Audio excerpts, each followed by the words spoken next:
Bapak Ibu yang dimuliakan oleh Allah Subhanahu wa taala, apa penyebab kita lebih suka meminta orang lain yang mengerjakan daripada dikerjakan diri sendiri? Kita lihat flashback dulu ketika kita baru lahir, kita memerlukan bantuan orang. Mungkin ada sebagian makhluk Allah yang lain ketika baru lahir bisa mencari makan sendiri, tapi tidak dengan seorang bayi yang butuh bantuan orang lain. Terus menerus berjalannya waktu kita masih butuh bantuan dari orang lain sampai ada pepatah, mayat itu nggak mungkin jalan ke kuburannya sendiri. Artinya apa? Dari awal kelahiran sampai akhir ternyata kita tetap membutuhkan bantuan orang lain. Kenapa? Jawabannya pertama adalah kita makhluk Allah yang lemah. Kenapa kita memerlukan bantuan orang lain? Iya, karena kita adalah makhluk Allah yang lemah. Al-Quran atau sunnah Rasulullah tidak menyuruh kita untuk berdiri seorang diri dan tidak menyuruh kita untuk senantiasa bergantung terus kepada orang lain. Tapi Al-Quran mengajarkan kita untuk saling tolong menolong dalam kebaikan dan ketakwaan, bukan tolong menolong dalam permusuhan dan dosa. Tolong menolong artinya saya bantu Anda bantu saya. Kita nggak bisa berdiri sendiri. Saling tolong menolong luar biasa. Lihat, kita makhluk Allah yang lemah sehingga supaya kita pada akhirnya bisa terus-menerus berjalan di muka bumi ini dengan baik, kita membutuhkan bantuan orang lain dan tentu saja bantuan dari Allah. Kita nggak bisa berdiri sendiri. Makanya kalau ada yang bilang, aku nggak perlu agama, nggak perlu doa, nggak perlu sholat, berarti orang yang sombong. Karena kita makhluk Allah yang lemah, butuh sesuatu yang maha besar, maha kuat untuk menolong kita. Kita lihat Rasulullah SAW adalah hambanya Allah yang tidak juga bisa berdiri sendiri, tetap membutuhkan bantuan dari Allah. Contoh, ketika dalam perang Uhud, orang-orang mengatakan, wahai Rasul, orang-orang kafir Quraisy akan menyerangmu, mereka telah menyiapkan strategi-strategi, maka takutlah kepada mereka. Maka Rasul katakan, hasbunallah wa ni'mal wakil, ni'mal maula wa ni'man nasir. Bahwa pelindungnya dan penolongnya Rasulullah sebaik-baiknya adalah Allah. Jadi kalau ibu lagi diterpa sesuatu yang tidak enak, kita katakan hasbunallah wa ni'mal wakil, ni'mal maula wa ni'man nasir. Kalimat tersebut adalah kalimat bentuk penyerahan total kita kepada Allah Subhanahu wa taala dan kita memerlukan bantuan dari Allah Subhanahu wa taala sebagai sebaik-baik penolong dan sebaik-baik pelindung. Rasulullah Shallallahu Alaihi Wasallam mengajarkan kita nggak bisa berdiri sendiri, tetap terus berdoanya kepada Allah Subhanahu Wa Taala.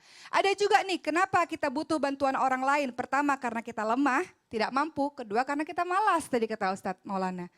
Ada orang-orang yang sebenarnya mampu melakukan sendiri tapi tidak mau melakukannya, malas. Rasulullah Shallallahu Alaihi Wasallam mengajarkan pada kita, Rasul itu Bu, di luar itu Masya Allah adalah seorang pemimpin umat. Tapi di dalam rumah tangga menambal sendalnya sendiri, menjahit bajunya sendiri, mengerjakan pekerjaan-pekerjaan rumah tangga. Nah ibu-ibu kalau suaminya lagi libur kira-kira pekerjaan rumah tangganya dilakukan nggak juga sama suami? Iya, Masya Allah, berarti mengikuti akhlaknya Rasulullah. Mengikuti akhlaknya Rasulullah, karena Rasulullah tidak malu melakukan pekerjaan-pekerjaan rumah tangga. Rasulullah seorang pemimpin umat ketika pulang dari pasar, ini saking Rasulullah rajinnya, barang bawaannya berat, para sahabat-sahabatnya bertanya, Rasul kami saja yang membawanya. Apa kata Rasul? Barang ini milikku, jadi aku yang berhak untuk membawanya. Rasul nggak mau merepotkan orang lain. Di satu ketika Rasul juga mencontohkan pada kita, Rasul dan para sahabat-sahabatnya sedang berkemah. Dan kemudian salah seorang sahabat berkata, saya yang menyembelih wahai Rasul. Sahabat lain mengatakan, saya yang menguliti wahai Rasul. Dan Rasul mengatakan, saya yang mencari kayu bakar. Kemudian kata sahabat lain, jangan Rasul, jangan. Pemimpin kok cari-cari kayu bakar gitu, jangan. Apa kata Rasulullah? Jangan, aku tidak mau diistimewakan seperti itu. Tetap Rasulullah melakukan dengan tangannya sendiri, Masya Allah. Rasulullah mengajarkan juga Fatimah anaknya untuk juga melakukan pekerjaan rumah tangganya sendiri selagi mampu. Mudah bagi Rasulullah memberikan Fatimah seorang asisten rumah tangga. Fatimah mengadu kepada Rasulullah tangannya yang melepuh karena menggiling gandum, meminta asisten rumah tangga. Tapi Rasul katakan berzikir itu lebih baik bagi Fatimah. Subhanallah walhamdulillah wa la ilaha illallah wallahu akbar sebelum tidur itu jauh lebih baik. Jadi ketika ada ibu rumah tangga, saya tuh selalu salut sekali sama ibu rumah tangga. Karena ibu rumah tangga pekerjaan yang tidak pernah ada habisnya. 24 jam. Jadi ini ibu rumah tangga luar biasa, harus diapresiasi luar biasa. Kenapa? Karena nggak beres-beres pekerjaannya, ada aja yang dikerjain. Lihat Bu, ternyata setiap apa yang kita lakukan dengan tangan kita sendiri, melayani suami, memberikan suami makan, kemudian menyetrika setiap apa yang kita lakukan itu bernilai pahala yang luar biasa. In ahsantum li anfusikum wa in asatum falaha. Kebaikan yang kita lakukan untuk diri kita sendiri. Dan kejahatan yang kita lakukan untuk diri kita sendiri. Bener. Jadi kalau ditanya apa penyebabnya orang-orang minta bantuan orang lain karena dia lemah, kedua karena dia malas. Nah. Cuma kalau ibu-ibu kan kalau mencuci baju suami itu hilang dosa-dosanya. Oh Terhapus gitu Pak Ustadz ya? dosa-dosa. Kecuali yang ngomel-ngomel. Oh, gitu. Itu Kalau ikhlas Jadi dosanya kalau gugur jadi semua. kalau ikhlas sambil salawat aja, Ya salawatan. Allah. Jadi enak banget. Nah ini yang Nggak dapat ikhlas. pahala nih.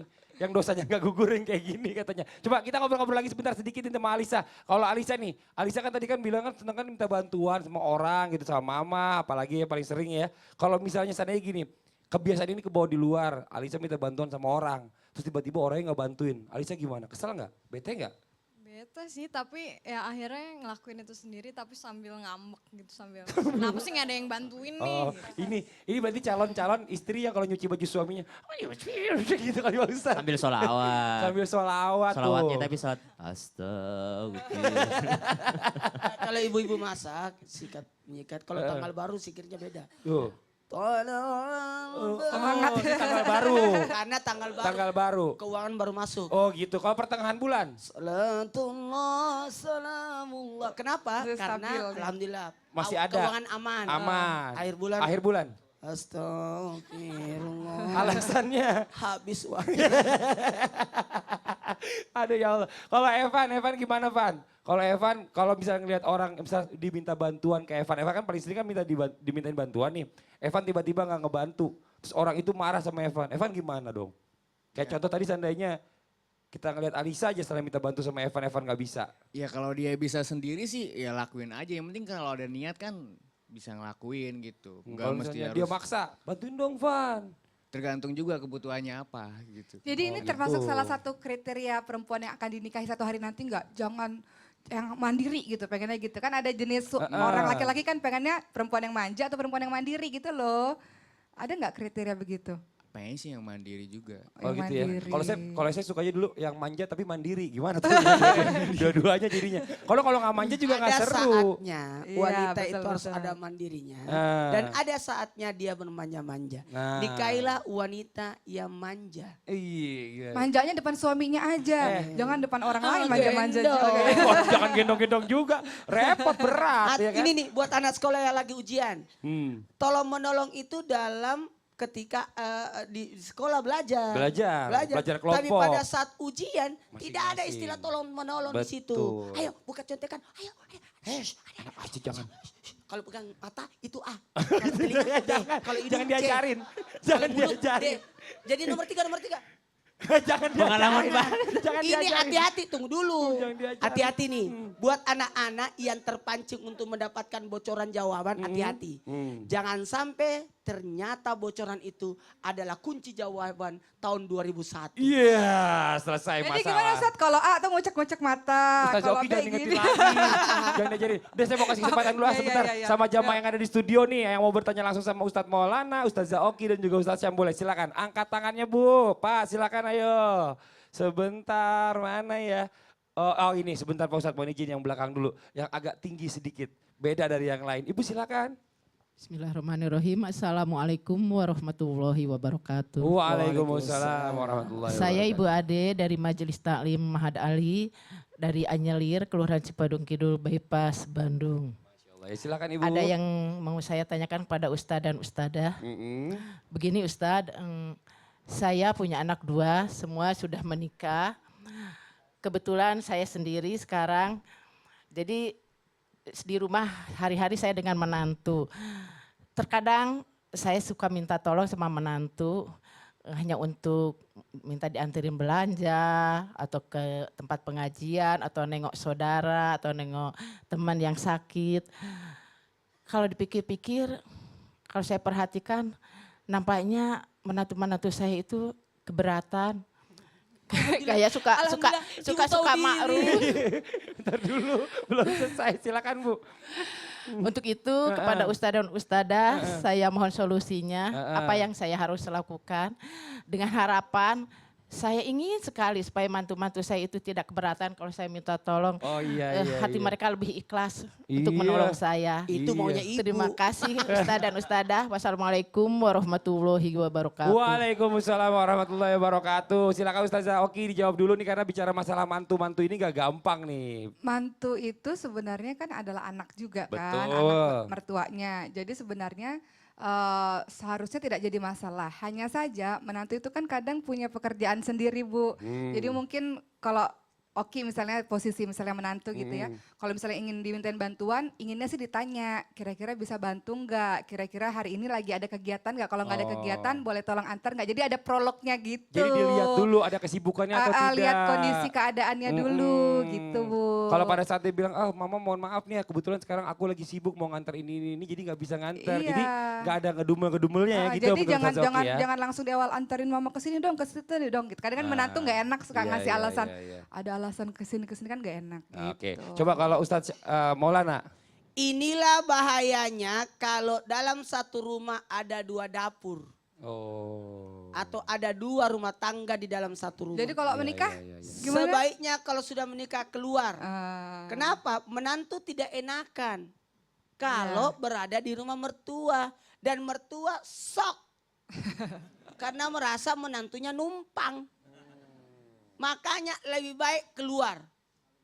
Kalau memang satu rumah, misalkan ibunya mohon maaf ngajakin anaknya tinggal di rumah karena daripada tinggal sendiri, harus ada pembagian waktu, pembagian tugasnya. Ada pembagian tugas. Ibu juga harus tahu kegiatan menantunya apa, jam ini berapa. Nah itu hati-hati ya Bu. Iya, iya, iya. Jadi iya. sebenarnya sih miscommunication aja. Miscommunication aja. Coba nih saya pengen dengar pendapat yang bakalan calon jadi mantu nih nanti nih. Kalau aku sih Misalnya sebenarnya mertuanya saya- minta tolong, Syam misalnya. tolong anterin saya ke pasar, Habis ke dari pasar, pengajian. Insya Allah. dari pengajian ke pasar, habis dari pasar ke mall, habis dari mall ke mijit, habis dari mijit pulang. Ini terus. menantu Iya. atau supir? salah status kayaknya.